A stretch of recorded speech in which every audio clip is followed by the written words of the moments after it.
Good morning class. बच्चों, आज हम हिंदी 1 में चैप्टर नंबर 2 पढ़ेंगे।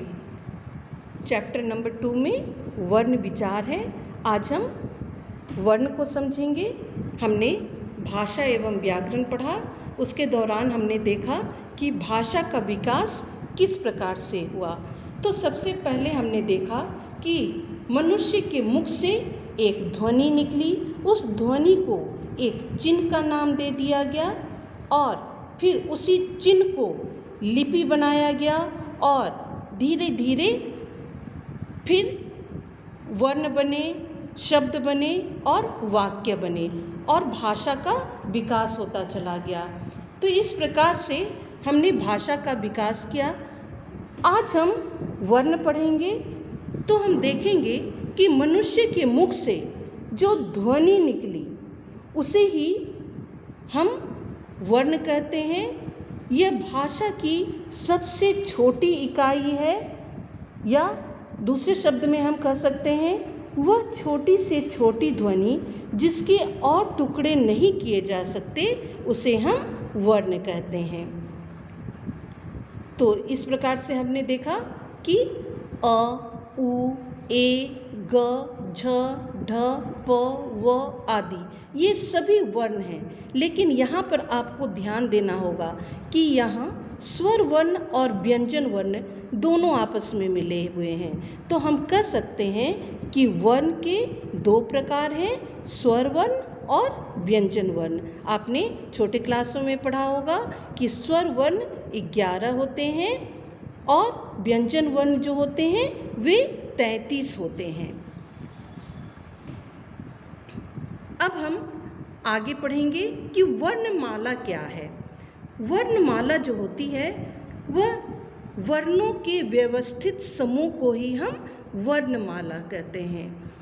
यहाँ आपके बुक में दिया हुआ है कि हिंदी में 52 वर्ण हैं जिनका प्रयोग देवनागरी लिपि में किया गया है। अभी अभी मैंने आपको बताया कि जो चिन्ह बने उसे फिर लिपि का रूप दिया गया और देवनागरी लिपि में वो सभी भाषाएं लिखी गईं और फिर भाषा का धीरे धीरे विकास होता चला गया।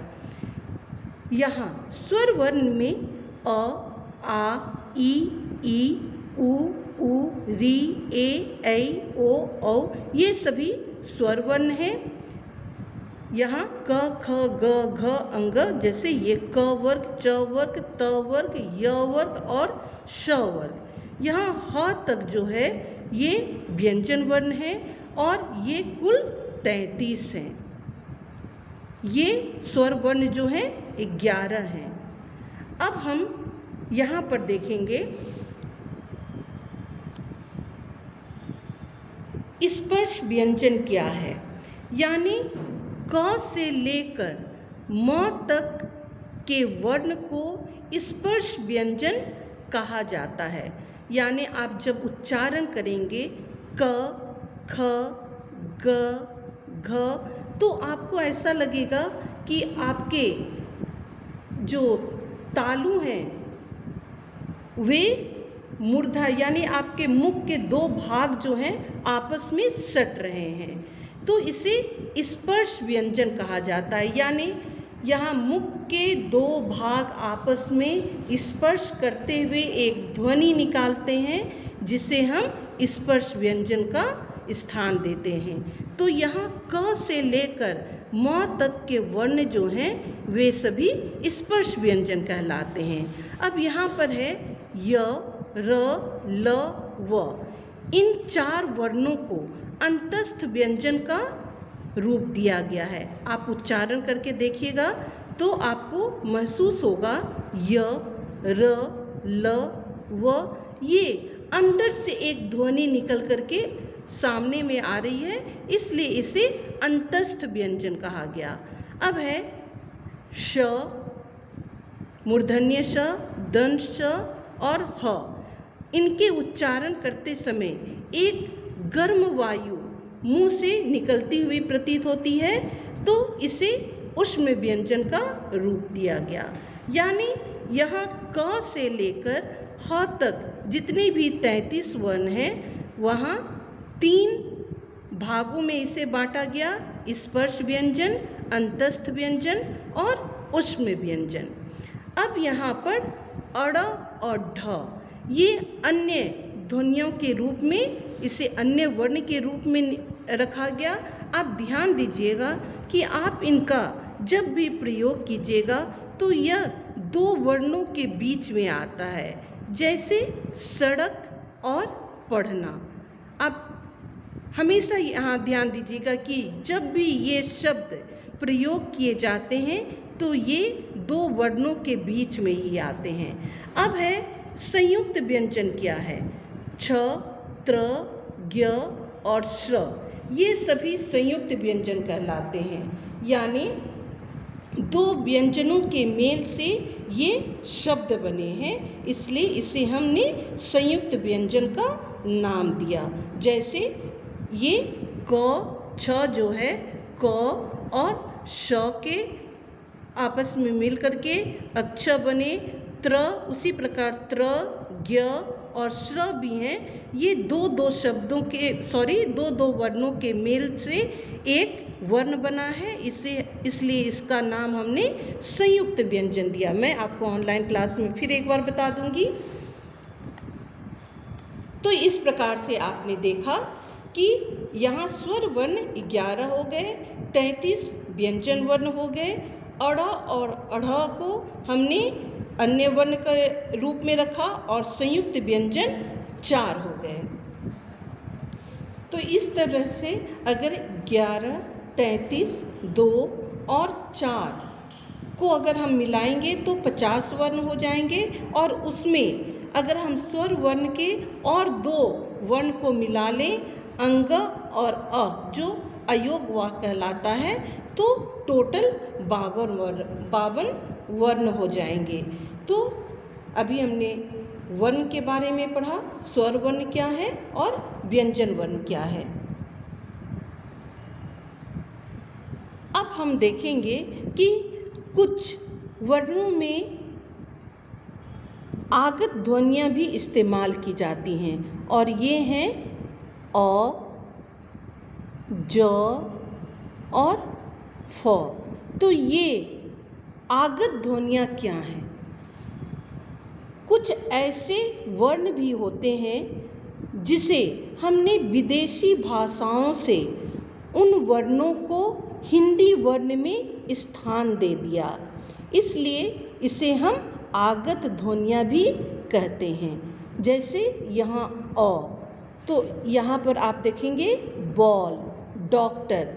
यहाँ अ में ये इस प्रकार से आधा अर्धचंद्र है, यहाँ कोई बिंदु नहीं है, तो बॉल, डॉक्टर ये सभी आगत ध्वनियों के अंतर्गत आ गया। यहाँ पर जैसे ज के नीचे एक बिंदु लगा हुआ है, फ के नीचे भी एक बिंदु लगा हुआ है, तो इन बिंदुओं को हम नुक्ता चिन्ह कहते हैं, और ये अरबी, उर्दू, फारसी सब भाषाओं से लिया गया वर्ण है, जिसे हमने हिंदी वर्ण में स्थान दे दिया, इसलिए इसे हम आगत ध्वनियाँ भी कहते हैं।